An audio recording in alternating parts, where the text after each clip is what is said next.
you very much for that very warm and gracious welcome. I very much appreciate that. First of all, I think it's very important to say to my friend Rudy Giuliani, I know a little bit about security, Rudy, so if you go, I'll go as your bodyguard. Let's go together, all right?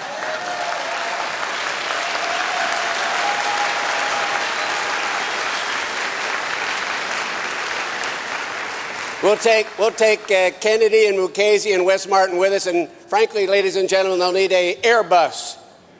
They'll need an Airbus to take everybody over to Camp Liberty and Camp Ashraf.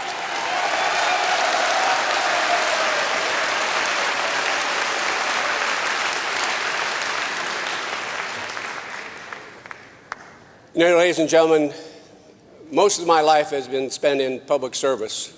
I've been honored and privileged to serve my community, my state, my country in many, many different ways.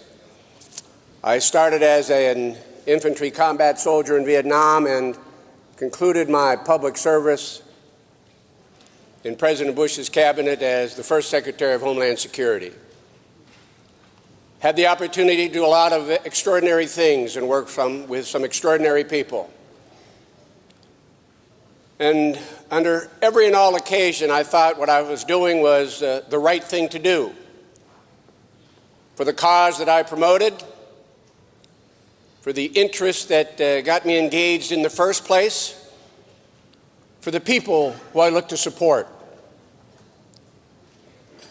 And in my nearly 30 to 40 years in public service, the last thing I ever imagined would happen to me as a citizen of the United States of America would be my own country questioning my motivation, my own country questioning my patriotism, my integrity. It angers me a little, it disappoints me a lot, and I guess at the end of the day, it just saddens me. And I'm not going to question the motivation of those who've decided to challenge the 60, 70, 80 people who have spoken out in unison, collectively, Republicans and Democrats throughout the United States. I won't question your motivation. I'm not going to ask why. I'm just going to tell you this. You will not silence us. It can't be done.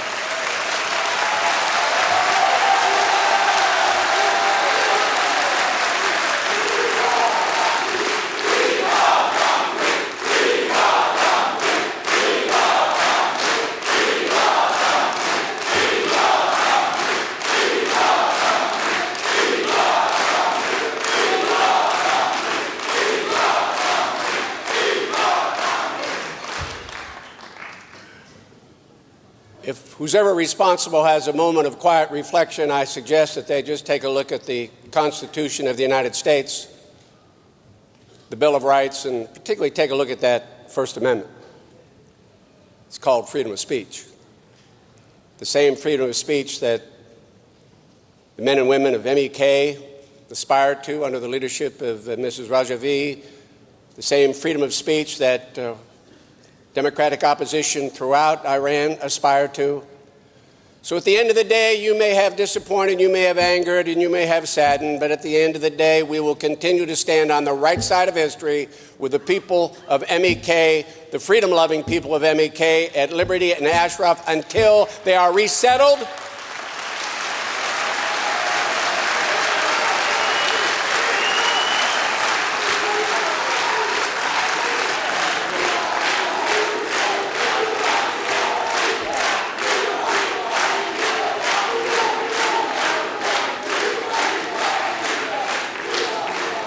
And I'd like to think that sometime in the near future, all of us who get on the Airbus with Rudy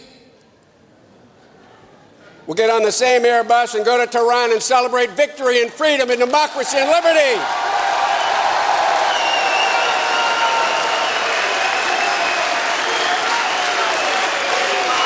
That's right.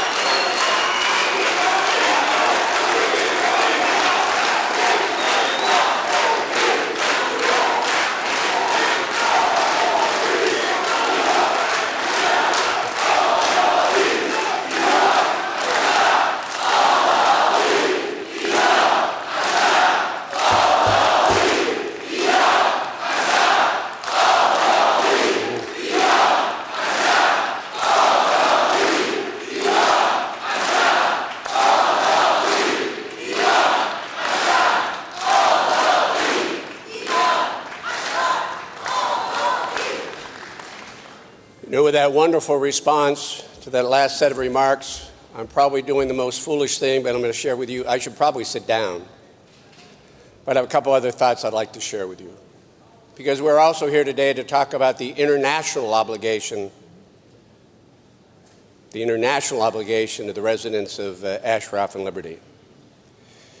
Now, the Western world primarily, but in general, the global community has enshrined its commitment to human rights, to social justice, to freedom, to diversity, in many, many documents. There's the UN Charter, there's the Declaration of Human Rights of the UN, there's the Geneva Convention. It's enshrined in the democracies and charters and documents throughout the world. And one wonders the last time that those responsible for the fate of the Ashraf residents looked at those documents and the principles that they embodied.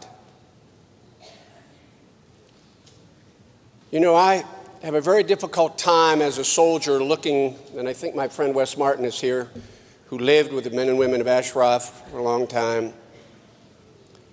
I have a very difficult time looking at that video.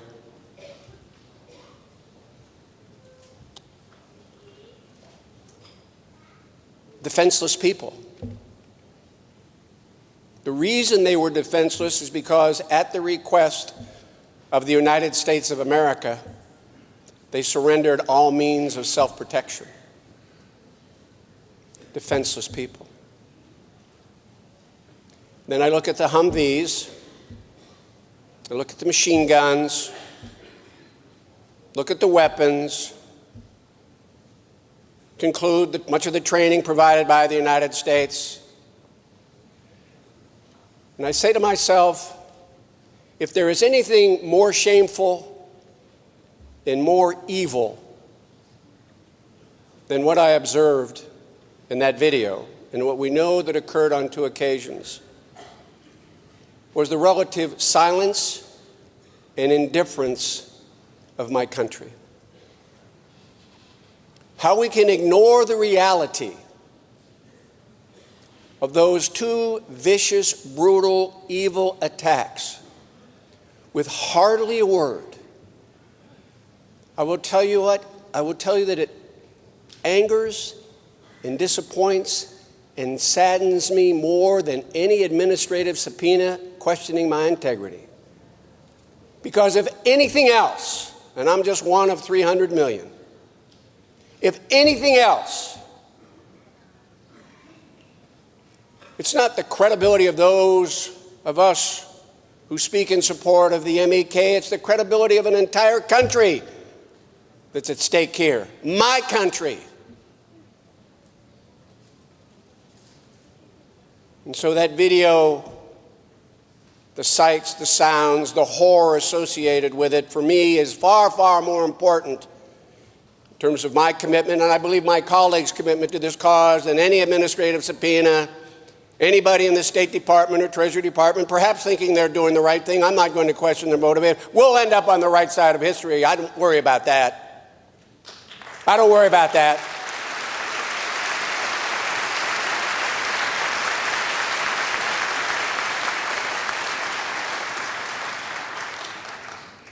So we'll try to distill this just into a couple final observations for you. The international obligation, in my judgment, starts with the United Nations, well-intentioned, but to date relatively woefully, sorrowfully ineffective, number one. Number two, making promises they haven't kept. I'm not willing to say they misrepresented, but it sure looks that way to me when you show a picture of one camp in perfectly fine condition and you assert that there were 5,500 American troops living there. It's just fine. You can move in. There'll be a slight downgrade from Camp Ashraf, but all the amenities do exist in there, and then you go and there's no water, there's no electricity, the septic's a mess, you got police roaming all over the place. You have not done your job, United Nations, and it's about time you did.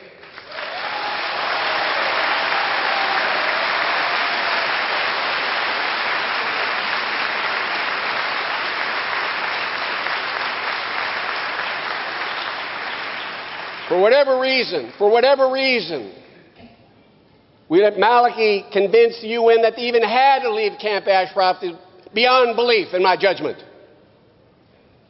Perfectly situated to engage them, do the interviews, and move people out in that process. But whatever reason, and again, Mrs. Rajavi, your leadership is challenging as it is, in many conversations with us, we feel partly responsible for that because we said you have to show good faith.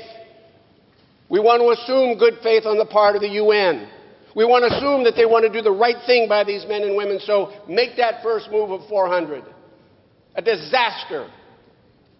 From the time they got on the bus, and it took them 24 hours to get there, till the time they arrived, and no material change in the conditions. And then they asked, let's move another 400, and you did, and another 400, and you did. At some point in time, the indifference, the fecklessness of the United Nations has to be brought to the attention of the broader global community.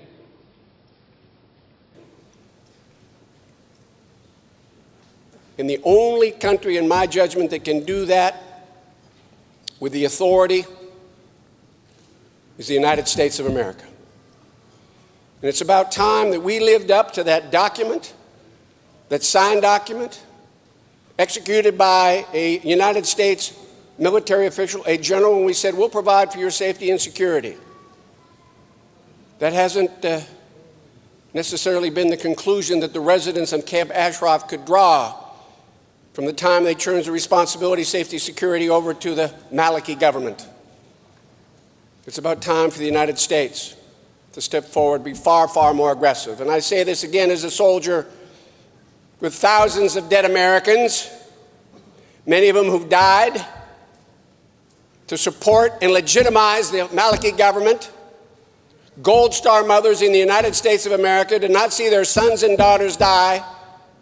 Raise a despot to create a government that ignored the basic human rights and social justice issues at play. The United States' credibility is at issue. The lives of thousands of Americans are at issue. And I know everybody's being very respectful, and we always will in our country, with our President and our Secretary of State, but it's about time they got a lot more aggressive. It's about time they reminded the Maliki administration why he's there and how he got there, and who sacrificed in order to get him there.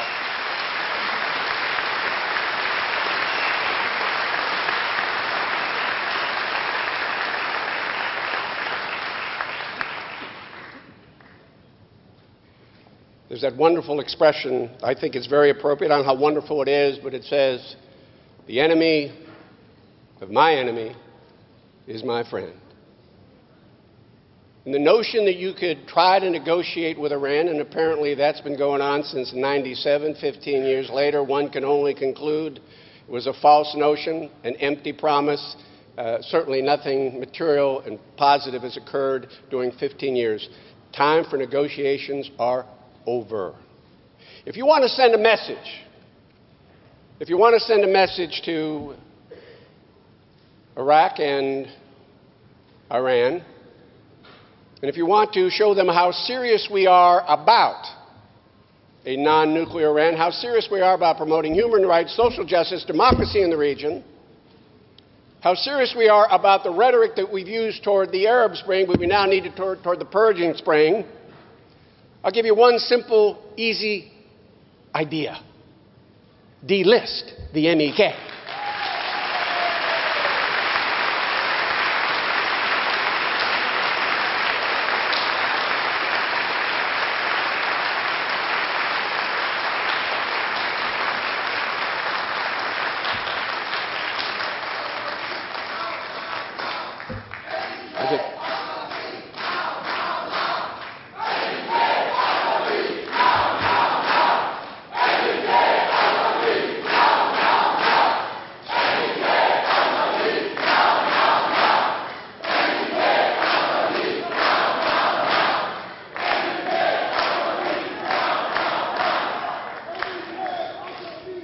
One of the most wonderful things about this extraordinary document that our founders wrote a couple hundred years ago in the United States of America is that whole principle called separation of powers. The executive branch made a decision to put the MEK on the foreign terrorist organization list. But in the next couple of weeks, finally, after several years, the judicial branch, separate but equal branch, countervailing, counterbalancing branch of government, I believe will ultimately decide whether these men and women in the organization belongs on the list. We're not perfect in the United States, an imperfect system designed by men and women. We strive to perfection. That should be our goal every day. And I think we will be one step closer to perfection, one step closer to the credibility that we like to promote, one step closer to the idea of America when our system of laws, our Constitution, and due process concludes at the end of the day that MEK does not belong on that list and they are delisted. And that we go back to the international community, whether on the list or not, and say, we have said they are protected under the Geneva Convention. So it's almost immaterial in terms of how we treat them as human beings, whether they're listed or not. They are protected persons. Let's facilitate the resettlement process. Let's improve the human conditions, the sanitary conditions. Let's get the police out of Camp Liberty. Let them monitor all traffic in and out, but get them out of the way and out of the camp. And at the end of the day, I'm going to say to my colleagues from Europe and around the world, it is a privilege for all of us, the United States, to stand in unison with you in support of freedom-loving people, those who aspire